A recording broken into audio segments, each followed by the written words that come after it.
très court. La parole à sa place. La parole à sa place. Amen. Amen.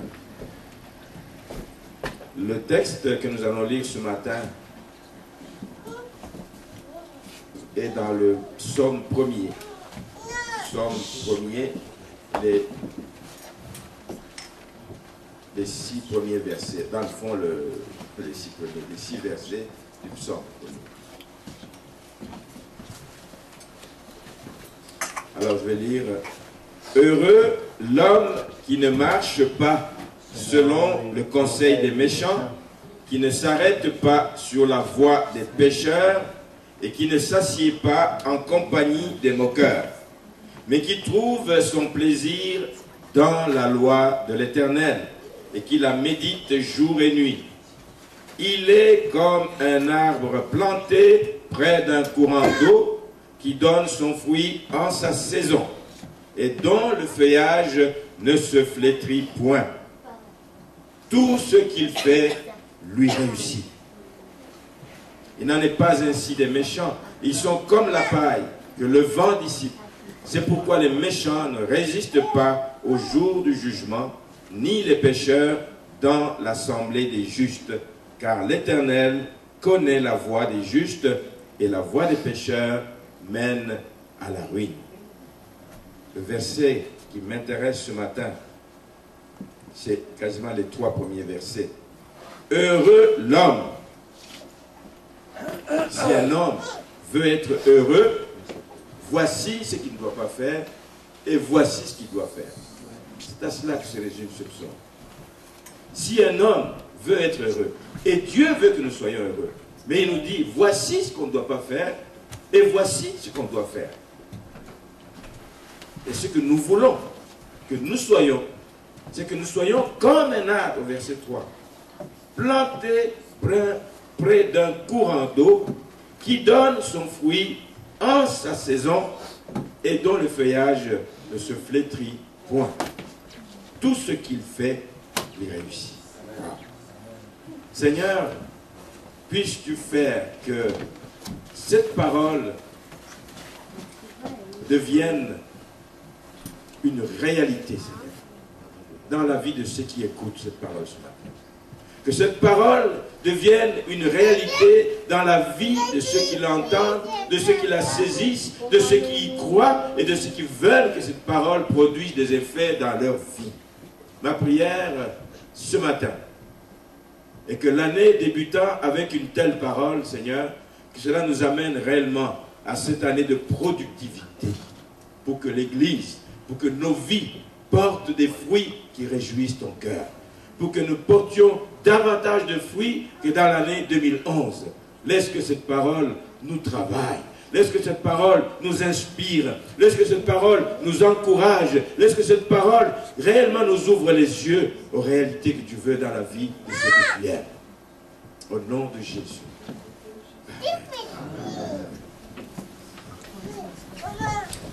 Prendre place et bonne année encore. Bonne année 2012 à chacun de vous, une année pleine de santé physique, de santé mentale, de santé spirituelle, une année de bonheur.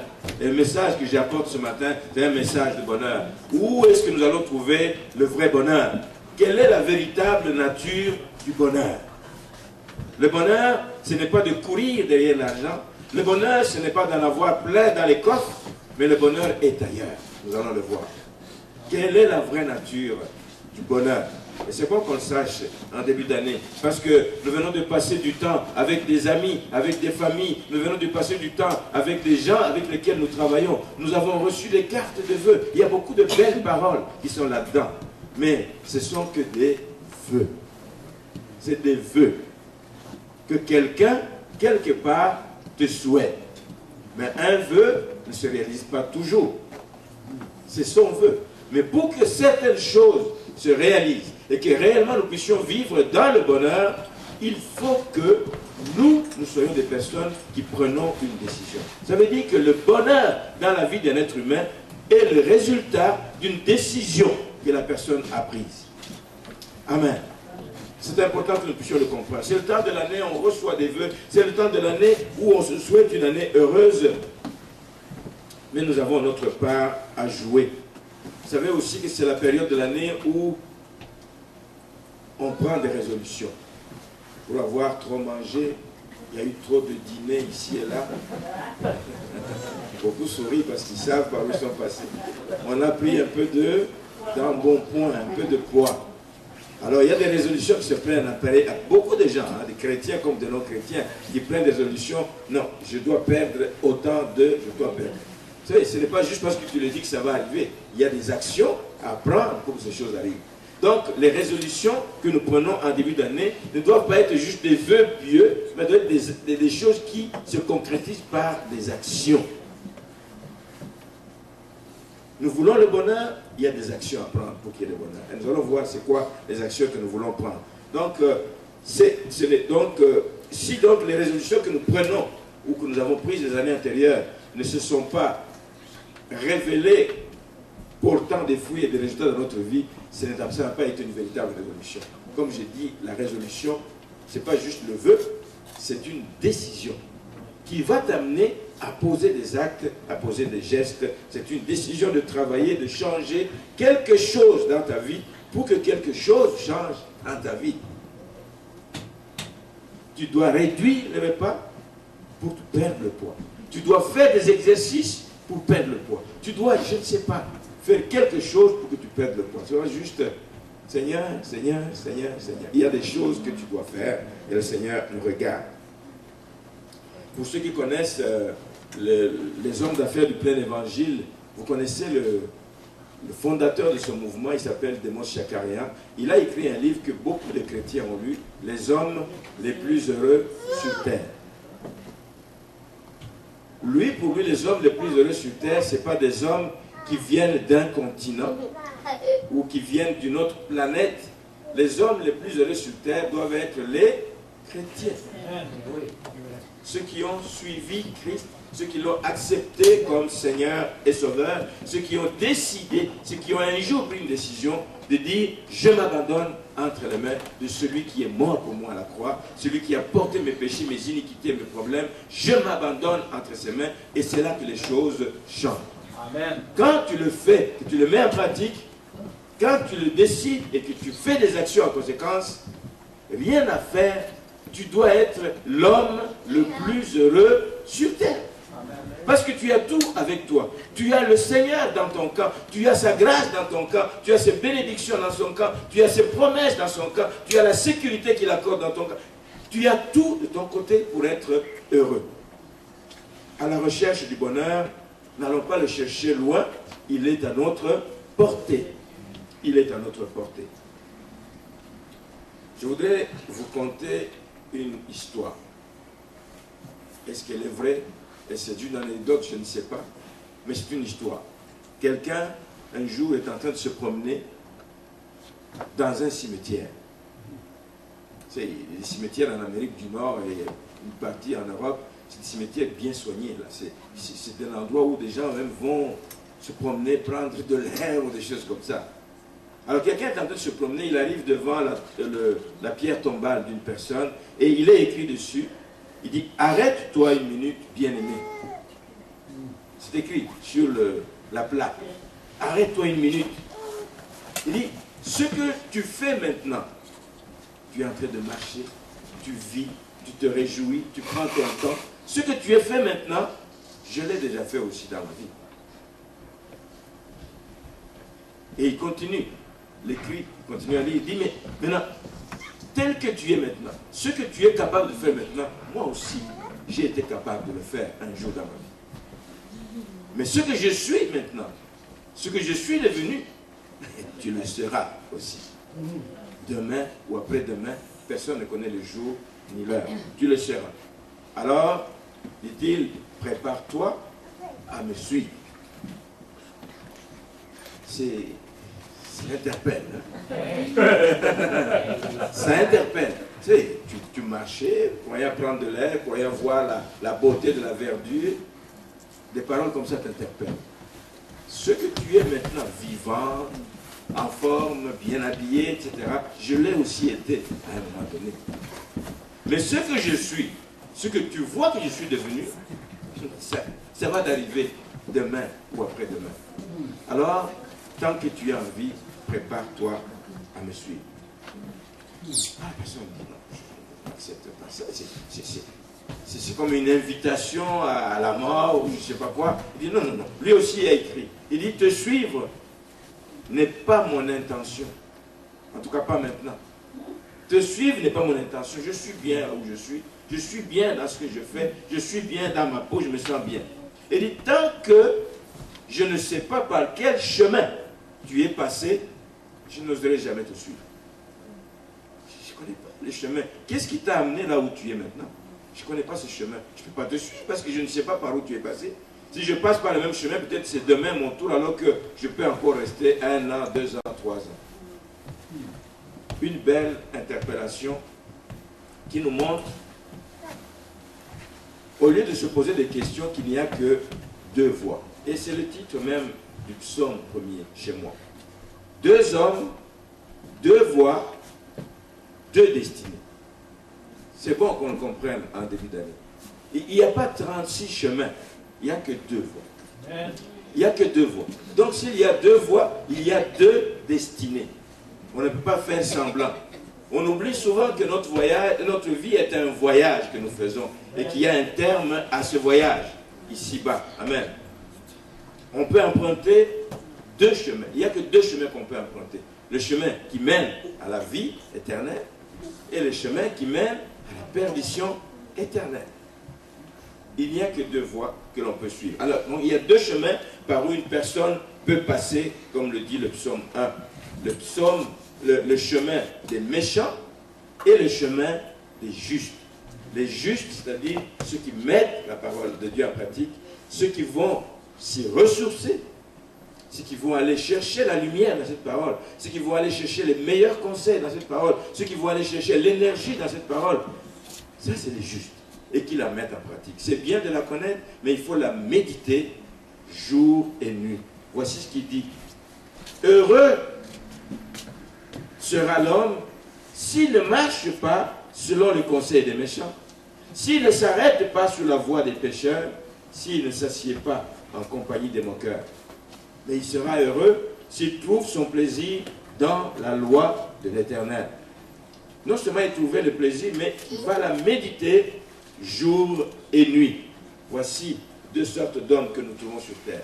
Ceux qui ont suivi la voie qui indique la parole de Dieu, qui la méditent et qui la mettent en pratique, et les autres qui font ce que la Bible nous interdit de faire. Nous serons donc dans l'une ou l'autre catégorie selon le choix et la décision que nous aurons prise. Dieu merci, ici ce matin, nous qui sommes là, nous avons déjà pris la décision de suivre le Seigneur, mais il faut demeurer dans ses voies. Parce qu'on connaît plusieurs qui ont lâché prise à cause des difficultés, à cause des problèmes. Et plus nous avançons dans le temps, plus nous avançons dans les années, plus les choses sont en train de se corser. Pas besoin de vous l'apprendre, vous le voyez, nous le suivons à la radio, les nouvelles sont toutes mauvaises, etc. Rien de bon qui nous est annoncé. Que de mauvaises nouvelles. Ça, il faut demander la grâce de Dieu. Il faut avoir puisé aux bonnes sources pour pouvoir persévérer dans les temps difficiles. Donc, nous sommes au moment de l'année où il faut prendre des résolutions. Un moment de l'année où il faut commencer à prioriser les choses. Les gens le font. Il y a des gens qui écrivent sur un tableau. Voici, cette année mes objectifs. Je ferai ça, je ferai ça, je ferai ça, je ferai ça. Et les chrétiens, nous avons aussi tendance à faire la même chose. Et les chrétiens, évidemment, comme tout bon chrétien, pour bien paraître, on va dire, la priorité pour moi, dans l'année 2012, c'est le Seigneur qui vient en tête. Ensuite, ma santé, ensuite mes finances, ensuite ma famille, ensuite je ne sais pas quoi. Chacun fait sa liste d'épicerie comme il l'entend. Mais ce que je vais vous montrer ce matin, c'est que il n'est pas recommandé, et je ne recommande à personne, de mettre Dieu ou les choses spirituelles en disant, cette année, je veux être plus attaché à l'église, je veux mener une vie plus conforme à ce que Dieu attend de moi. Je veux faire quelque chose qui plaît à Dieu. Oui, c'est bon. Mais ne le mettez pas comme un point que vous devez exécuter. Ce serait comme mettre Dieu ou Jésus dans une boîte, tout comme vous mettez l'autre objectif dans une autre boîte. Parce que des fois, vous allez ouvrir une boîte et pas ouvrir une autre. Des fois, vous allez dire, je travaille fortement sur cette priorité et tu vas oublier une autre priorité. Je crois que la meilleure façon de procéder cette année, quand vous prenez votre résolution, c'est de dire, comme Paul dit dans le livre des Philippiens, l'épître aux Philippiens, il dit, Christ est ma vie. La priorité pour un enfant de Dieu, c'est que Christ est ma vie. Quand Christ est ta vie, ça veut dire qu'il va rentrer dans toutes les boîtes de tes priorités que tu vas élever cette année. Amen. Si tu as une priorité de travailler plus fort pour t'acheter une maison, mais mets Dieu là-dedans. Qu'il rentre dans cette priorité. Mais ne le mets pas à côté parce que tu vas te concentrer sur ta maison et tu vas l'oublier à un moment donné. La maison est importante, la maison est belle, la maison ne coûte pas cher, la maison ci, la maison cela. Tu peux te concentrer sur ça et oublier le donateur. Mais mets-le dans chacun de tes objectifs. Mets-le dans chacun de tes projets. Que Christ soit réellement ta vie. Quand tu respires, c'est pour Christ. Quand tu manges, c'est pour Christ. Quand tu sors, c'est pour Christ. Quand tu travailles, c'est pour Christ. Quand tu investis, c'est pour Christ. Mettez Christ dans tous les aspects de votre vie. Voici la bonne résolution que je vous souhaite de prendre pour cette année. Ce serait une erreur de dire l'année 2012, je vais plus travailler, plus donner des heures à l'église. Amen.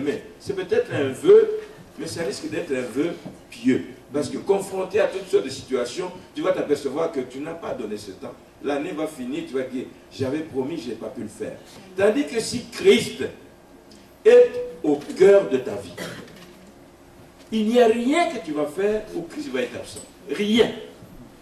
Que tu respires, que tu voyages, que tu... Même quand tu es malade, Christ est ma vie. Amen. Christ est la source de ma santé. Amen. Christ est la source de ma richesse. Amen. Christ est la source de mon énergie. Christ est la source du succès que je vais avoir dans mon ministère. Christ au centre de notre vie. Voici ce que doit être réellement la résolution d'un enfant de Dieu.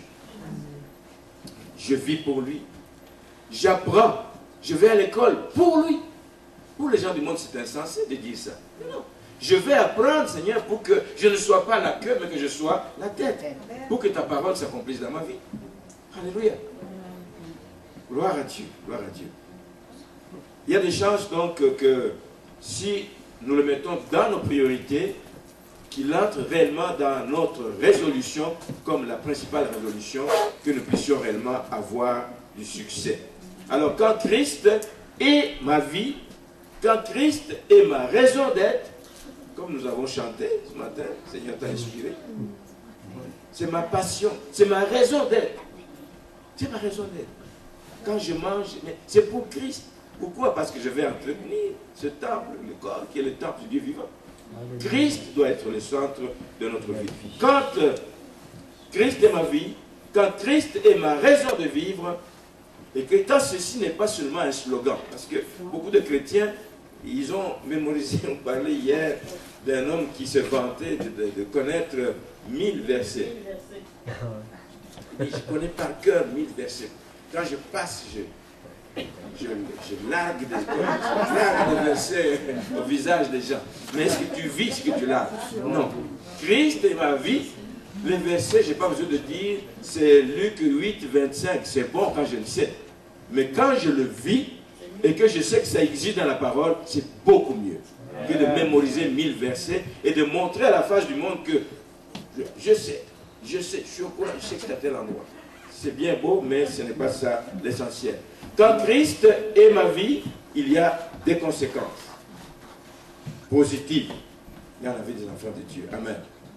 Il y a des conséquences aussi dans la mesure où il y a des choses qu'il faut éviter. Et la Bible, dans le psaume 1er, nous montre les choses que nous devons éviter. Quand Christ est ma vie, je ne marcherai pas selon les conseils des méchants. C'est impossible. Parce que c'est lui qui est mon conseiller.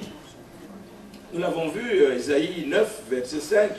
Un fils nous est né, un enfant nous est donné, on l'appellera conseiller. Pas avec petit c, mais conseiller avec un grand C. Ne va pas chercher le conseil auprès des méchants, mais cherche le conseil auprès du sage des sages. Amen. Cherche le conseil auprès de Jésus-Christ, qui est notre conseiller par excellence. Quand Christ est ma vie, je ne m'arrêterai pas sur la voie des pécheurs. Entendez-moi bien, je dis toujours que le Seigneur nous appelait à être dans le monde sans être du monde. Nous sommes dans le monde, mais nous ne sommes pas de ce monde. Ça veut dire que nous devons côtoyer les païens, les pécheurs. C'est pour ça que nous sommes là, parce que nous sommes ces ambassadeurs, pour que nous allions auprès de ces gens qui pêchent encore, pour aller leur donner la vraie vie, la vraie leçon de vie, pour qu'ils puissent abandonner leur mauvaise foi. Donc, quand je dis je ne m'arrêterai pas sur la voie des pécheurs, ça veut dire que je ne ferai pas comme eux. Amen. Je serai à leur côté pour les aider, pour marcher avec eux, mais je ne ferai pas comme eux, parce que Christ en moi ne peut pas permettre ces choses-là. Amen.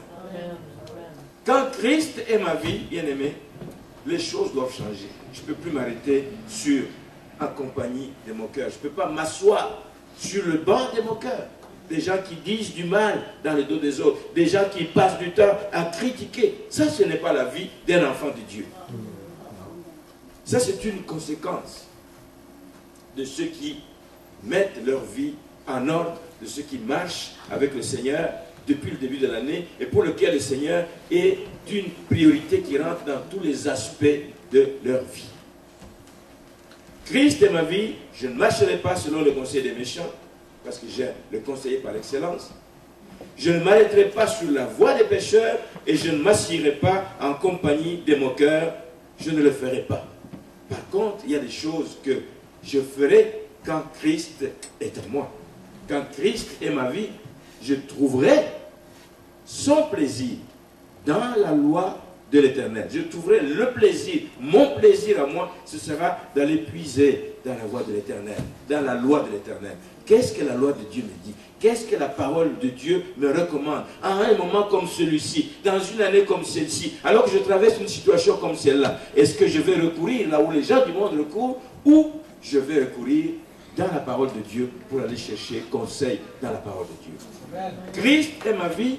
La priorité, ça va être d'aller trouver mon plaisir dans la loi de l'Éternel. C'est la lire, c'est la mémoriser. C'est la mémoriser pour pouvoir la donner aux gens qui en ont besoin, dans les circonstances qu'ils vivent. Il y a une parole qui s'adapte à chaque situation que nous vivons. Il faut la connaître, cette parole, pour pouvoir la donner en temps et lieu. Amen. Il faut non seulement la connaître, mais il ne faut pas seulement l'aimer, mais il faut la méditer jour et nuit. Comme on a dit à Josué, médite cette parole jour et nuit. Alors seulement tu auras du succès dans toutes tes entreprises. Josué 1:8. Amen. Amen. Christ est ma vie, ça va me pousser. Ça ne va plus être une corvée. Ça ne va pas être un fardeau. Ça ne va pas être un poids. Et quand je préparais le message, je disais, pour méditer la parole de Dieu, vous savez, ça prend du temps. Il faut y mettre du temps. Il faut y mettre du temps. Tu peux rester sur un verset et demander la grâce de Dieu. Seigneur, fais-moi comprendre ce qu'il y a là-dedans. Et c'est pour ça que je rappelle ce matin que nous mettons en vente à l'église des petits lecteurs de la Bible, des petites aides pour la méditation de la parole de Dieu. Tu peux lire un verset, tu peux le lire comme tu lis un livre d'histoire et le comprendre juste à moitié ou au tiers.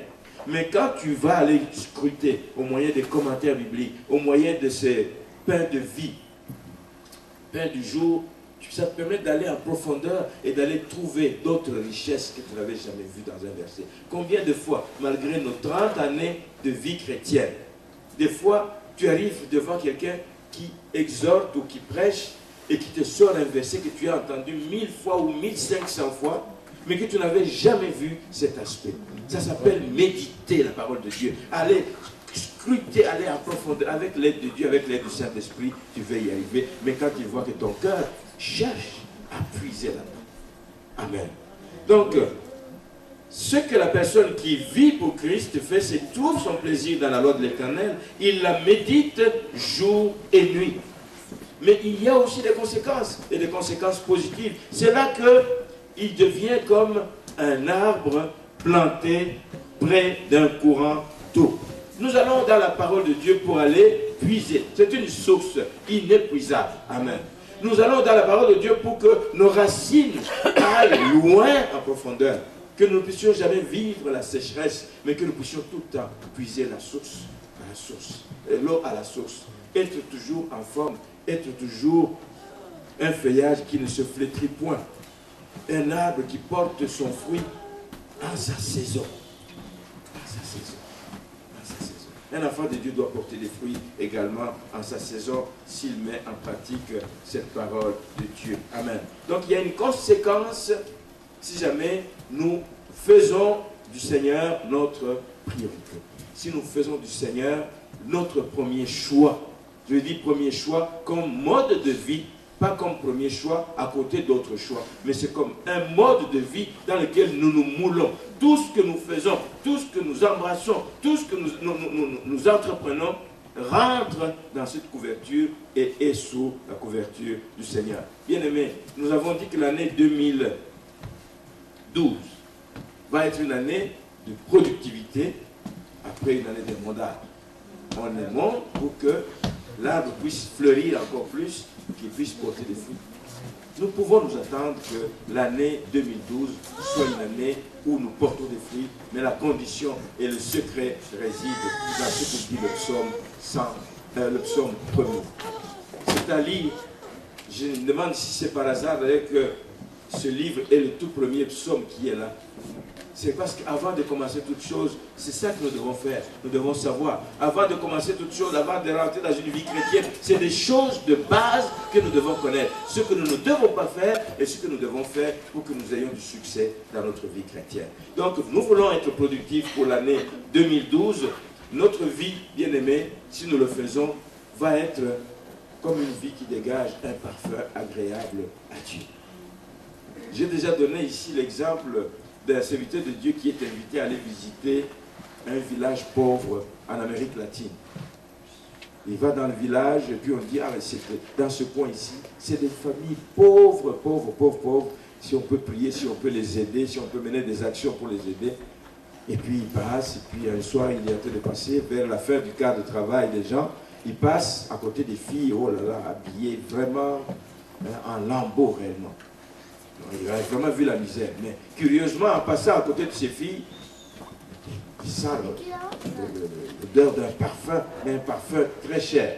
Quel est le parfum le plus cher ici au Canada? Admettons. Si c'est ça le plus cher pour vous, ben c'est ça. Donc il passe à côté, il dit, waouh! Mais comment ils peuvent être habillés comme ça et dégager un parfum si cher? Comment ça? Il a demandé à la personne qui l'a invité, il dit, mais comment ces gens peuvent dégager? Ils peuvent se payer un parfum cher comme ça, mais ils s'habillent si mal. Il dit, non, le secret est ailleurs. Le secret, c'est qu'elles viennent du travail, et elles travaillent dans une usine qui fabrique des parfums. Amen. Quand tu vis dans une usine qui fabrique des parfums, tu n'as pas de chose, tu n'as même pas besoin de te parfumer. Tu es dans l'ambiance, c'est ça que tu vas dégager comme odeur. Nous aussi, bien-aimés, si nous vivons dans une ambiance où nous sommes plongés constamment dans la parole de Dieu, nous allons dégager une parole, une vie qui est agréable à Dieu. Amen. Une vie agréable à Dieu. C'est le secret de la productivité. C'est le secret du bonheur. C'est le secret pour l'année 2012. Que je vous souhaite à tous et à toutes que nous puissions être des personnes qui dégageons une bonne odeur qui va plaire à Dieu. Ainsi, nous serons comme un arbre planté. Pas un arbre sauvage. Pas un arbre qui a été déraciné et jeté quelque part et qui commence à porter des fruits. Mais c'est un arbre planté. Je l'ai dit hier. Un arbre planté. Nous sommes plantés par Dieu. S'il nous a plantés, c'est qu'il attend que nous portions des fruits. S'il nous a plantés, il ne nous a pas plantés n'importe où. Il nous a plantés là où nous serons arrosés. Il nous a plantés là où nous allons puiser. Tout le temps, sans gros efforts. Nos racines vont aller en profondeur et vont aller chercher l'eau dans les courants d'eau qui coulent du trône de Dieu, qui coulent de sa parole. Bien aimé, si nous plongeons nos racines dans la parole de Dieu, nous allons porter des fruits. Des fruits qui réjouissent le cœur de Dieu. Nous allons avoir notre feuillage qui ne se flétrit point. En toute saison, c'est vert. En toute saison, l'arbre permet aux gens qui sont fatigués, qui sont en voyage, de passer à côté et de se reposer à l'ombre de cet arbre. Voici comment nous serons. Nous serons des personnes derrière lesquelles les gens vont venir s'abriter, derrière lesquelles les gens vont venir chercher du secours, derrière lesquelles les gens vont venir chercher de l'aide, derrière lesquelles les gens vont venir chercher des conseils. Voici ce que nous devons être, mais pour y arriver, il faut que nous puissions être comme cet arbre planté près d'un courant d'eau. Que nous puissions nous enraciner dans la parole de Dieu. Que nous allons puiser toutes les merveilles, toutes les richesses qu'il y a. Les puiser, avaler cette parole, la mâcher, qu'elle entre dans nos veines, qu'elle entre dans nos os, qu'elle entre dans la tête, qu'elle entre partout en nous, afin que nous puissions vibrer réellement à la parole de Dieu. Amen. Que nous soyons toujours verdoyants. Et c'est ce que Maman Donna disait mercredi dernier, pour ceux qui étaient là. Quelqu'un qui est comme un arbre planté près d'un courant d'eau, c'est quelqu'un qui dépend totalement de Dieu. L'année de productivité ne peut être l'année de productivité que si nous acceptons de dépendre totalement de Dieu. Une vie de dépendance totale. Pas selon les circonstances, pas selon les journées, je suis de bonne humeur, je ne suis pas de bonne humeur. Pas que je suis, le jour où je suis béni, là je dépends de Dieu. Quand je ne suis pas béni, Dieu m'a abandonné, je me détourne de lui. Dépendre de Dieu dans les bons moments comme dans les moments difficiles. Parce que même dans les moments difficiles, il a dit, je ne vous abandonnerai pas, je serai avec vous. Même dans les moments difficiles, je serai avec vous. Je marcherai à vos côtés. Comme il a été avec ceux qui ont été jetés dans la fournaise au lion, comme il a été avec ceux qui ont été jetés dans la fournaise ardente. Le Seigneur veut être avec nous et c'est vraiment le secret du bonheur de l'enfant de Dieu, c'est de marcher avec Christ. Marcher avec Christ. Marcher sans le laisser dans une boîte à la maison. Marcher sans oublier qu'il est avec nous et qu'il voit tout ce que nous faisons. Marche devant moi, disait le Seigneur à Abraham. Marche devant moi. Donc, où je te vois. Parce que tu ne peux pas aller nulle part où je ne te vois pas. Dans le noir, je te vois. Très loin, en Chine, je te vois. En Amérique latine, je te vois. En Afrique, je te vois. Partout où tu es, je te vois. Marche devant moi et dépends de moi. Parce que je suis une source fiable. Pas une source qui va sécher à un moment donné. Pas une source qui va refuser de faire couler son eau, mais c'est une source qui est disponible. Et c'est ce que le Seigneur dit lui-même. Quand il dit, je suis le cep. Si vous voulez porter des fruits, soyez des branches et soyez attachés au cep. Soyez des serments. Je suis le cep, vous êtes des serments. Dans Jean chapitre 5. 5. 15, 5. Chapitre 5. 15, 5. J'allais dire. C'est bien de s'assurer. Oui, effectivement. Oui. Chapitre 15, verset 5. Moi j'avais noté Jean 5, verset 4 à 8. C'est les bons versets par contre. Le verset 4. Demeurez à moi et je demeurerai en vous. Comme le sarment ne peut de lui-même porter du fruit s'il ne demeure attaché au cep, ainsi vous ne pouvez pas non plus si vous ne demeurez en moi. Je suis le cep, vous êtes le sarment. Celui qui demeure en moi et en qui je demeure porte beaucoup de fruits. C'est l'année de porter des fruits. Porte beaucoup de fruits, car sans moi vous ne pouvez rien faire. Si quelqu'un ne demeure pas en moi, il est jeté dehors comme le sarment et il sèche. Puis on le ramasse et on le jette au feu et il brûle. Si vous demeurez en moi par contre et que mes paroles demeurent en vous, demandez tout ce que vous voudrez et cela vous sera accordé. Voilà. Voici le secret du bonheur. Hein? Demandez tout ce que vous voudrez. La joie du Seigneur, la santé. Demandez tout ce que vous voudrez, mais à condition de demeurer attaché au Seigneur. Que le Seigneur vous bénisse. Et encore une bonne année, réellement. Nous voulons voir des fruits, mais le secret est là-dedans. C'est pour ça que c'est bon de commencer l'année avec un tel message.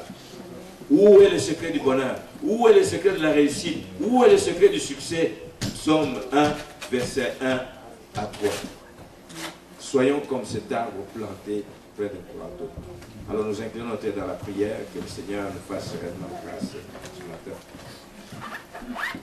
Seigneur, en ce premier culte de l'an 2012, Seigneur, nous voulons nous approcher humblement de toi, Seigneur, alors que nous avons entendu cette parole qui nous interpelle. à porter des fruits. Car tu nous as plantés pour que nous puissions porter des fruits. Tu ne nous as pas plantés dans le désert, tu ne nous as pas plantés n'importe où, tu nous as plantés près d'un courant d'eau que tu es, Seigneur, afin que nous puissions venir puiser et que nous puissions porter des fruits. Tu nous as même plantés dans ta vigne, le lieu, Seigneur, où tu attaches tellement d'importance. Tu nous as plantés dans ton église pour que nous puissions y prospérer, que nous puissions y grandir, que nous puissions y vivre en harmonie, que nous puissions y vivre, Seigneur, en nous attendant à toi, que nous puissions y vivre en étant renseignés et enseignés, que nous puissions y vivre afin que nous puissions grandir et selon tes voies. Accorde-nous ta grâce, alors que nous venons d'entendre cette parole, le premier culte de l'an, que cette parole ne nous quitte pas un seul instant. Lorsque l'ennemi viendra nous mettre des choses dans l'oreille, Seigneur, que Seigneur, nous puissions chasser cet esprit et que nous puissions revenir à celui que notre cœur aime, à celui qui nous a choisis, à celui qui a fait de nous ses ambassadeurs, à celui qui a fait de nous, alléluia, ses enfants, Seigneur. Merci pour le privilège que nous avons, non seulement d'être tes enfants, mais d'entendre cette parole qui nous rappelle ce que tu attends de nous en ce début d'année. Et nous prions, Seigneur, que cela soit vrai dès le premier jour jusqu'au dernier jour de l'an 2012. Bénis cette année à tous égards. Autant nous avons eu des témoignages en 2011, nous voulons en avoir davantage en 2012. Parce que tu es le Dieu qui va ouvrir les portes. Parce que tu es le Dieu qui va intervenir. Parce que le Dieu qui va donner des convictions nouvelles à ton peuple. Parce que tu es le Dieu qui va nous bénir abondamment de toutes sortes de bénédictions spirituelles et matérielles.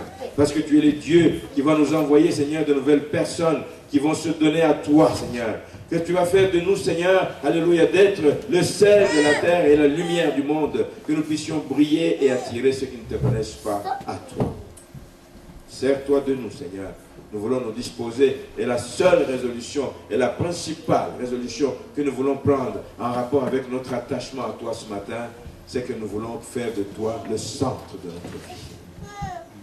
Soit le centre de nos valeurs, soit le centre de nos intérêts, soit le centre de notre vision, soit le centre de notre langage, soit le centre de notre préoccupation, soit le centre, Seigneur, de notre temps, Seigneur. Tout ce que le temps que nous devons consacrer à cela, que tu te retrouves dans toutes ces activités, parce que nous avons besoin de ta direction, nous avons besoin de ton aide, nous avons besoin de ton secours. Bénis les enfants.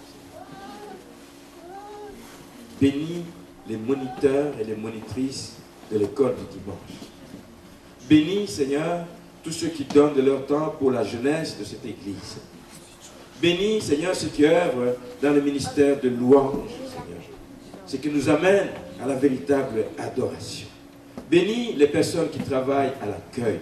Bénis, Seigneur, les personnes qui travaillent aux travaux physiques, Seigneur, avec tous les talents que tu nous as donnés dans cette église. Bénis ces personnes, donne-leur encore plus de doigté, Seigneur, et de disponibilité pour l'avancement de ta maison.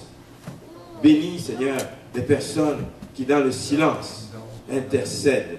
Bénis les personnes qui travaillent pour le nettoyage du temple, pour rendre ce lieu agréable à vivre, pour rendre ce lieu un lieu accueillant, pour rendre ce lieu un lieu où il fait bon vivre, où il fait bon accueillir des personnes de l'extérieur.